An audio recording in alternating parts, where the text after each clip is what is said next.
Good morning students, मैं Mukesh Saini, PGT mathematics, government senior secondary school घोरी, district Rewari आपका इस Edusat प्रसारण में स्वागत करता हूँ। प्यारे बच्चों, आज हम एप्लीकेशंस ऑफ डेरिवेटिव्स की मिसलेनियस एक्सरसाइज की प्रॉब्लम्स ले रहे हैं। इससे पहले वाले लेक्चर में भी हमने इस एक्सरसाइज से कुछ प्रॉब्लम्स ली थी। अब कुछ और प्रॉब्लम्स के साथ हम आगे बढ़ेंगे। आज की पहली प्रॉब्लम है कि एक फंक्शन हमें दिया गया है 4 sin x minus 2x minus x cos x divided by 2 plus cos x। हमें बताना है कि ये जो फंक्शन है किस इंटरवल में इंक्रीजिंग है और किस इंटरवल में ये डिक्रीजिंग। तो ये बताने के लिए कि फंक्शन कब इंक्रीजिंग होगा कब डिक्रीजिंग होगा, हमें कुछ क्रिटिकल पॉइंट्स की आवश्यकता होती है और वो हमें मिलते हैं फंक्शन के डेरिवेटिव को 0 के इक्वल रखने से। तो हम फंक्शन का पहले डेरिवेटिव फाइंड करेंगे f डैश x। तो हम फंक्शन का डेरिवेटिव फाइंड करते हैं f डैश x। तो इसके लिए 2 प्लस cos x का हम स्क्वायर कर देंगे, फिर 2 प्लस cos x को हम एज इट इज रख लेते हैं और जो न्यूमरेटर है उसका डिफरेंशिएशन कर देते हैं। तो इसका डिफरेंशिएशन होगा 4 cos x माइनस 2 माइनस, अब x cos x का भी हमें डेरिवेटिव लेना है जो प्रोडक्ट रूल से लिया जाएगा। इसके लिए हम x को एज इट इज ले लेते हैं, cos x का डेरिवेटिव लेंगे जो sin x होगा माइनस का। उसके बाद में cos x को हम एज इट इज रखते हैं और x का डेरिवेटिव लेते हैं x के रेस्पेक्ट में जो कि 1 होगा। तो ये हमारा एक पार्ट हुआ है।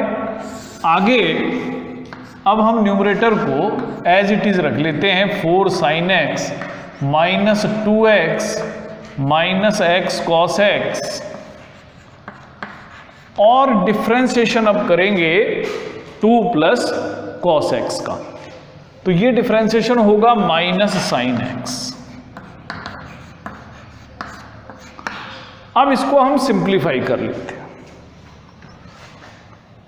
सिंप्लीफाई करेंगे तो हमें मिलेगा 2 plus cos x into 4 cos x। तो हम 2 प्लस cos x लिखते हैं 4 cos x minus 2 plus x sin x minus cos x। अब माइनस sin x से 4 sin x को मल्टीप्लाई करेंगे, माइनस 4 sin स्क्वायर x आएगा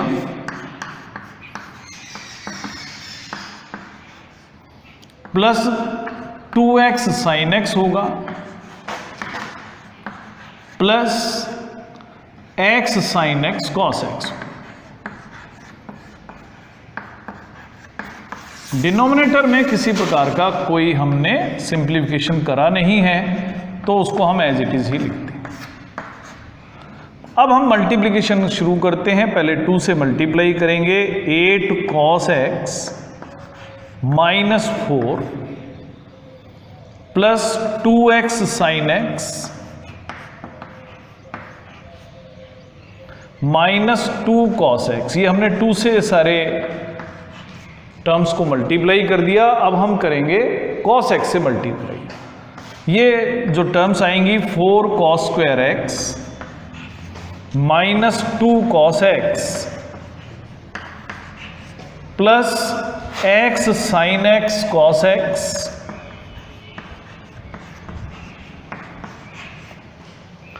minus cos square x, minus से इसको मल्टीप्लाई करते हैं तो 4 sin square x minus 2x sin x और minus x sin x cos x।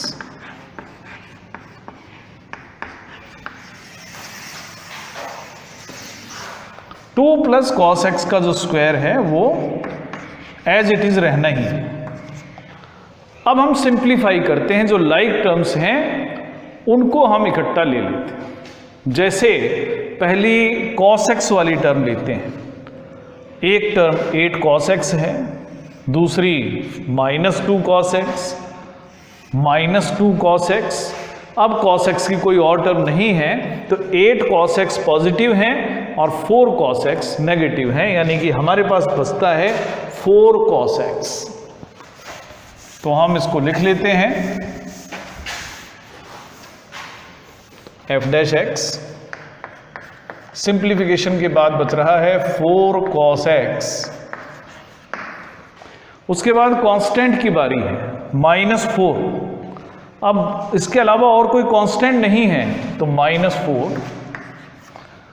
अब x इंटू साइन एक्स की टर्म देखें, 2x साइन एक्स है और एक और टर्म है 2x साइन एक्स, तो ये दोनों एडिशन होने के बाद में 0 हो जाएंगे। कॉस स्क्वायर एक्स की टर्म देखें, 4 कॉस स्क्वायर एक्स और -cos स्क्वायर एक्स, दो टर्म है, दोनों का एडिशन हुआ 3 cos स्क्वायर एक्स। अगली जो टर्म है वो है x साइन cos x और एक और टर्म है x साइन cos x, इन दोनों का सम भी 0 होगा। अब हमारे पास एक टर्म और बची है और ये है 4 साइन स्क्वायर एक्स। डिवाइड हमें करना है इसको 2 प्लस कॉस एक्स के स्क्वायर।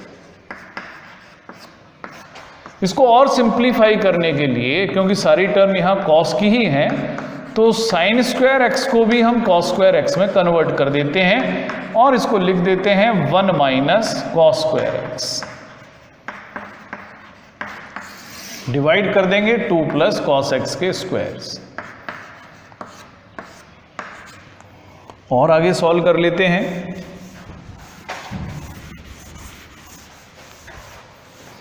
जब हम इसको और आगे सॉल्व करेंगे तो हमें मिलेगा 4 cos x -4 plus 3 cos square x plus 4 -4 cos square x. Divide करना है 2 प्लस cos x के स्क्वायर्स। जब सिंप्लीफाई करेंगे -4 और 4 का सम 0 कर दें, 3 cos square x -4 cos square x यानी -cos स्क्वायर एक्स। तो आफ्टर सिंप्लीफिकेशन हम पहुंचते हैं 4 cos x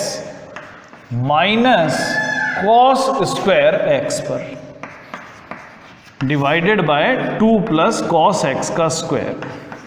इसको और सिंप्लीफाई करने के लिए ये एफ डैश एक्स की वैल्यू चली आ रही हैं, cos x हम कॉमन लेंगे, 4 माइनस cos x हमें मिलेगा, तो 2 प्लस cos x का स्क्वायर। तो ये एफ डैश एक्स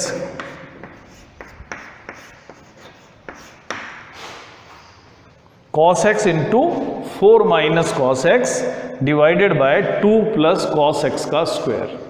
तो ये जो फंक्शन है उसका डेरिवेटिव सिंपलेस्ट फॉर्म में हमें प्राप्त हो गया, इससे ज़्यादा हम इसको सॉल्व नहीं कर पाएंगे। अब बात उठती है कि किस समय ये फंक्शन इंक्रीजिंग है और किस समय फंक्शन डिक्रीजिंग है। इसके लिए अब हम इस फंक्शन को 0 से 2 पाई के लिए चेक कर लेते हैं। जिस समय x की वैल्यू 0 से π/2 है, उस समय की अगर हम बात करते हैं तो फर्स्ट क्वाड्रेंट की बात है। फर्स्ट क्वाड्रेंट में क्योंकि इसका डिनोमिनेटर तो हमेशा ही पॉजिटिव है, इसका साइन केवल न्यूमरेटर पर ही डिपेंड करना है। cos x पॉजिटिव होगा और cos x की वैल्यू -1 और 1 के इंटरवल में होती है, तो 4 माइनस cos x तो पॉजिटिव होगा ही होगा। तो f डैश x की वैल्यू इस समय पॉजिटिव, यानी कि f(x) is increasing in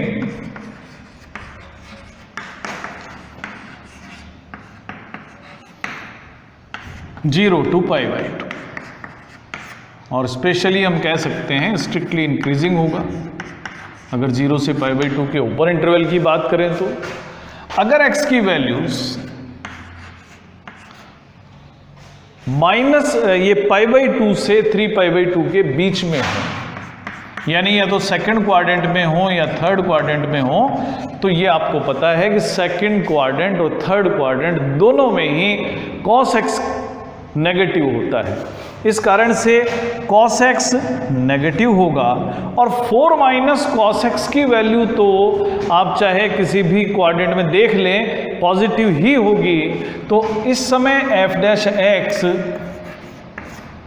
is negative, यानी हम कह सकते हैं कि f(x) इज स्ट्रिक्टली डिक्रीजिंग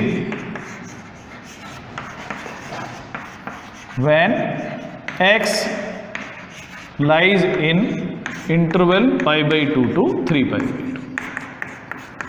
अब 3π/2 से 2π के बीच में फंक्शन कैसे बिहेव करेगा? फोर्थ क्वाड्रेंट में cos x पॉजिटिव होगा, 4 माइनस cos x भी पॉजिटिव होगा, डिनोमिनेटर हमेशा पॉजिटिव है ही। तो जब x की वैल्यू 3π/2 से 2π के बीच में होगी, उस समय f dash x greater than 0 है, यानी f(x) इज स्ट्रिक्टली इंक्रीजिंग।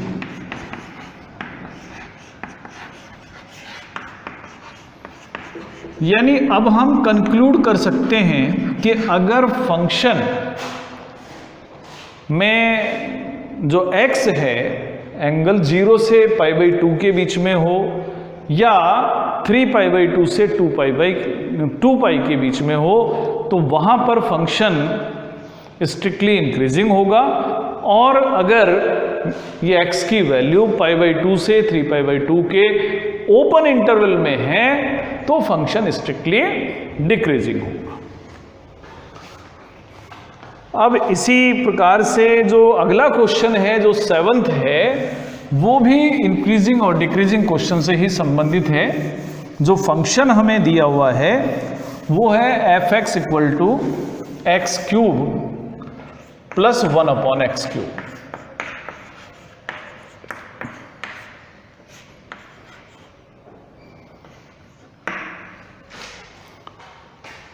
हमें यही बताना है कि फंक्शन कब इंक्रीजिंग है कब डिक्रीजिंग है। तो इसके लिए हमें फंक्शन का डेरिवेटिव तो फाइंड करना ही होगा। तो इसके लिए हम फंक्शन का डेरिवेटिव फाइंड करेंगे f dash x। f dash x होगा x³ का डेरिवेटिव 3x² होता है। अब करना है 1/x³ का डिफरेंशिएशन। तो ये डिफरेंशिएशन -3/x⁴ होता है। इसको हम सिंप्लीफाई कर लेते हैं, x4 एलसीएम लेते हैं। तो 3 × x⁻⁶ - 3, या और अगर हम इसको सॉल्व करें 3 कॉमन लेंगे, x6 - 1/x4 इसको लिख लें। इस फंक्शन को आगे हम और फैक्टराइज भी कर सकते हैं। तो जब इसको फैक्टराइज करेंगे तो x³ - 1 और x³ + 1 अपॉन x⁴ इसको हम लिखें। अगर f डैश x को हम 0 के इक्वल रखते हैं तो नेचुरली इसका जो न्यूमरेटर है वही 0 होगा, यानी x³ - 1 × x³ + 1 0 होगा। इससे हमें कंक्लूजन मिलता है कि या तो x³ - 1 0 है या x³ + 1 = 0। जब इनको सॉल्व करेंगे तो 3 रूट्स मिलते हैं, उनमें रियल रूट सिर्फ एक होगा और वो होगा x = 1। इसी तरह से x³ + 1 को सॉल्व करने पर जो रियल रूट हमें मिलता है वो मिलता है x = -1। आप यहां इक्वेशन नंबर 1 डाल सकते हैं। यानी ये 2 क्रिटिकल पॉइंट हैं, x = -1 और x = 1। इन दो क्रिटिकल पॉइंट से हम पूरे रियल नंबर को 3 इंटरवल्स में डिवाइड कर देते हैं। पहला इंटरवल है कि जब x की वैल्यू -1 से कम है। जब x की वैल्यूज -1 से कम होंगी उस समय f' को हम चेक करें वो कितना होगा, किस साइन का होगा। x की वैल्यूज -1 से कम है, सपोज हम कैलकुलेशन में आसानी रहे मान लेते हैं x की वैल्यू -2 है, तो -2 का क्यूब करेंगे -8 और -1 को ऐड करेंगे -9 जो कि एक नेगेटिव नंबर है। इसी तरह से -8 + 7 करेंगे, ये भी एक नेगेटिव नंबर है। तो दो नेगेटिव नंबर्स का प्रोडक्ट हमें मिलेगा। डिवाइड हम करेंगे इसको किसी पॉजिटिव क्वांटिटी से, यानी f' का जो साइन होगा वो पॉजिटिव होगा। और पॉजिटिव साइन का मतलब है कि जब जब x की वैल्यू -1 से कम है f(x) उस समय स्ट्रिक्टली इंक्रीजिंग है। f(x) is strictly increasing. अब अगला इंटरवल, अगर x की वैल्यू, ये पहला इंटरवल था, दूसरा इंटरवल है कि अगर x की वैल्यूज -1 और 1 के ऊपर इंटरवल में हो तो फंक्शन का जो डेरिवेटिव है उसका साइन कैसा हो। अगर x की वैल्यूज -1 और 1 के बीच में आ जाती हैं, सपोज x हम कैलकुलेशन में आसानी रहे 0 यूज करें, तो 0 - 1 एक नेगेटिव क्वांटिटी, 0 + 1 पॉजिटिव क्वांटिटी, यानी नेगेटिव इंटू पॉजिटिव एक नेगेटिव नंबर होगा। पहली क्वांटिटी नेगेटिव, दूसरी पॉजिटिव, नीचे वाला डिनोमिनेटर तो पॉजिटिव है ही, यानी ये हुआ नेगेटिव। और जब f' नेगेटिव होता है इसका मतलब f(x) इज स्ट्रिक्टली डिक्रीजिंग।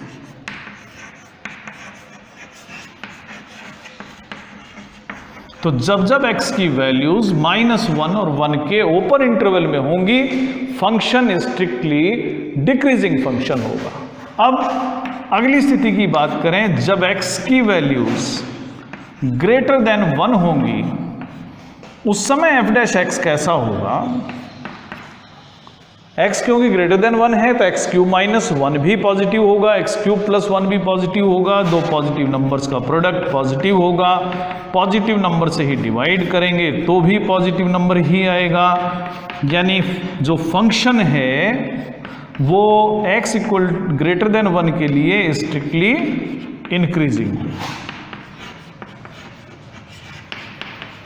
अब इस रिजल्ट को हम इकट्ठा करके लिख देंगे कि फंक्शन जो है स्ट्रिक्टली इंक्रीजिंग है अगर x की वैल्यूज -1 से लेस हैं या 1 से ग्रेटर है। f(x) स्ट्रिक्टली डिक्रीजिंग होगा अगर x की वैल्यूज -1 और 1 के ओपन इंटरवल में लाई करती है। तो ये दोनों क्वेश्चंस जो थे ये इंक्रीजिंग और डिक्रीजिंग फंक्शन से संबंधित थे। आगे आने वाले जो कुछ क्वेश्चंस हैं ये मैक्सिमा और मिनिमा के प्रॉब्लम्स हैं। तो जो क्वेश्चन नेक्स्ट हम ले रहे हैं ये मैक्सिमा मिनिमा की वर्ड प्रॉब्लम।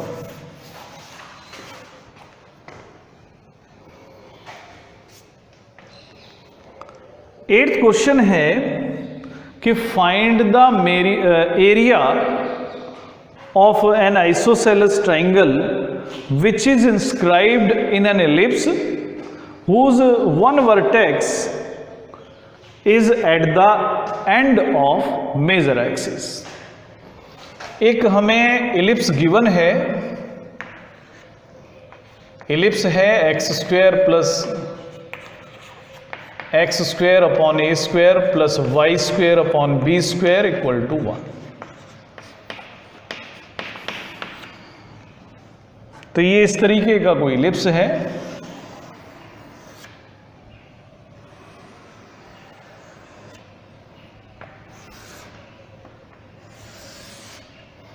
इस एलिप्स में कोई आइसोसेलेस ट्राइंगल बनाया जाता है और इस तरीके से बनाया जाता है कि उसका एक वर्टेक्स मेजर एक्सिस पर है।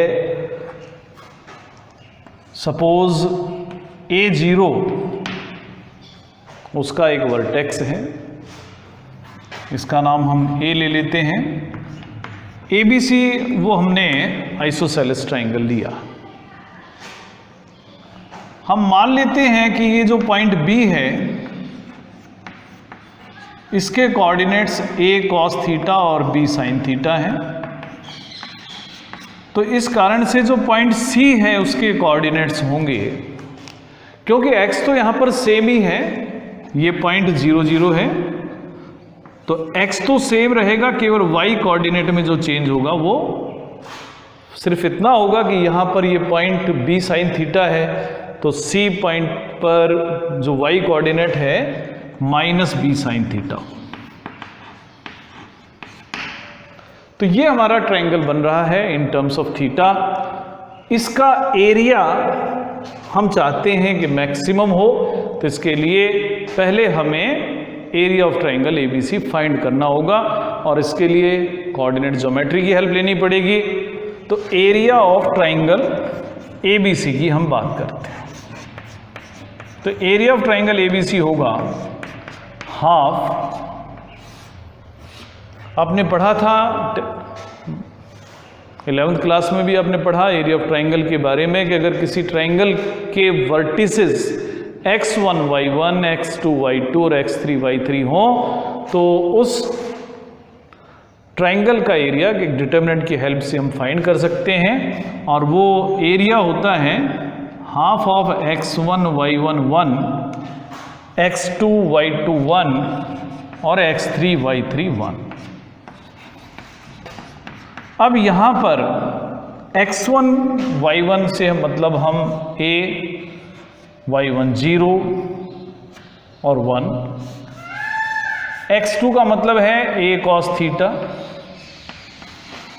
b sin थीटा और 1,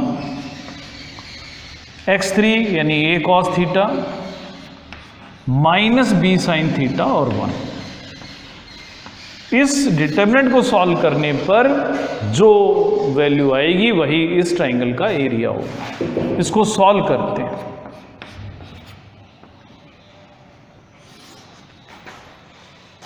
a multiplied by b sin theta into 1 यानी b sin थीटा होगा, माइनस का साइन लगाएंगे और -b sin थीटा यानी कि b sin theta plus b sin theta.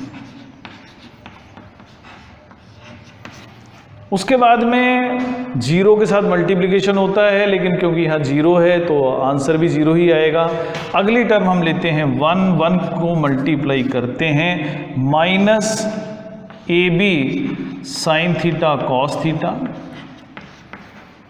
और फिर इनका मल्टीप्लिकेशन भी यही है -ab sin theta cos theta. तो जो एरिया है अगर मान लो इसको हम a से डिनोट कर दें तो एरिया होगा हाफ इंटू, अब इसको जब आप सॉल्व करेंगे ये 2b sin थीटा है, a से मल्टीप्लाई करेंगे 2ab sin थीटा, और ये है -2ab sin theta cos theta. दोनों में ही 2ab कॉमन है, आप sin theta minus sin theta cos theta लिख दें। तो एरिया फंक्शन को आप सॉल्व करने के बाद लिख पाएंगे ab into sine theta minus sin theta cos theta. इसे आप इक्वेशन नंबर 1 यूज करें। ये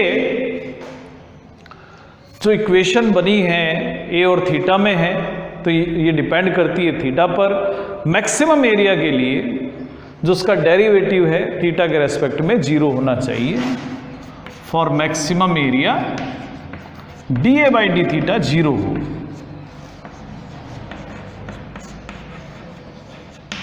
एंड जो सेकेंड डेरिवेटिव है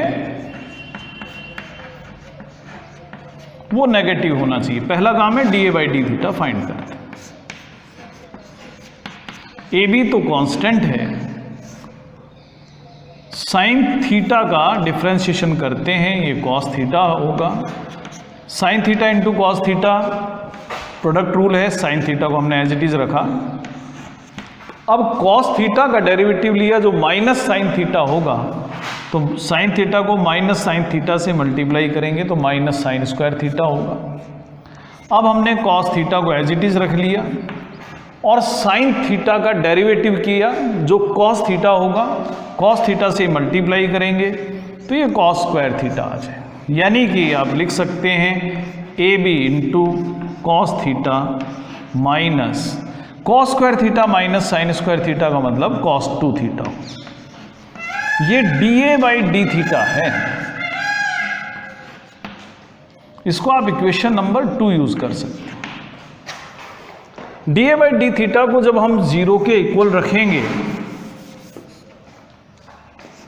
तो D A by D theta को जब आप 0 रखेंगे तो इसका मीनिंग होगा, अब ए बी तो 0 होगा नहीं, cos theta minus cos 2 theta equal to 0। इसको अगर आप सॉल्व करें तो कॉस 2 थीटा को आप लिखें 2 कॉस स्क्वायर थीटा माइनस 1, यानी cos theta minus 2 cos square theta plus 1 equal to 0।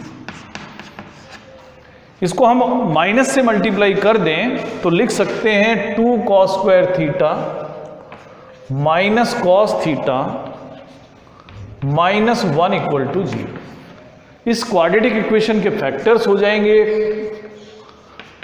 2 cos theta minus में और plus cos theta minus 1।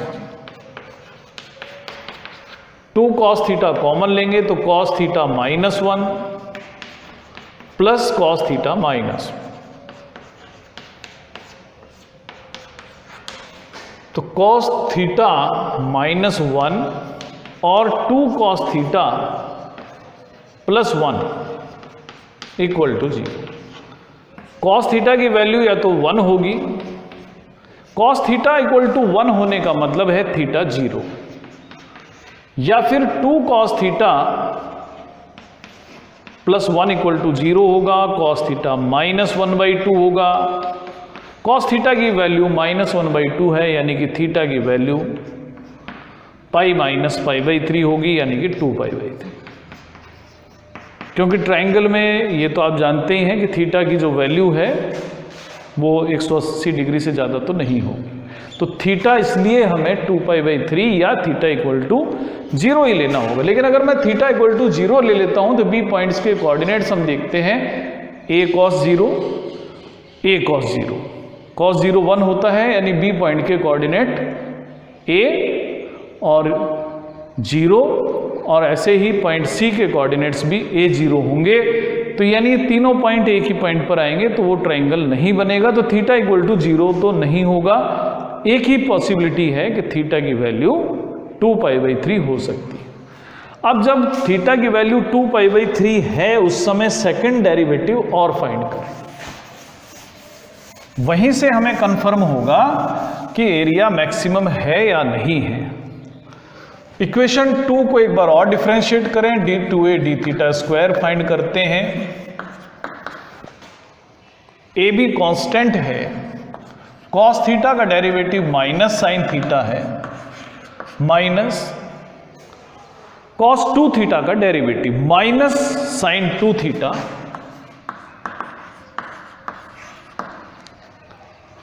To theta का डिफरेंशिएशन 2 और होगा, माइनस यहां पहले से ही है, तो minus sine theta plus 2 sine 2 theta इसकी वैल्यू हो गई। अब सेकंड डेरिवेटिव हम उस समय जब थीटा 2π/3, तो उस समय वैल्यू होगी A B into minus sine 2π/3 plus 2 sine 4π/3।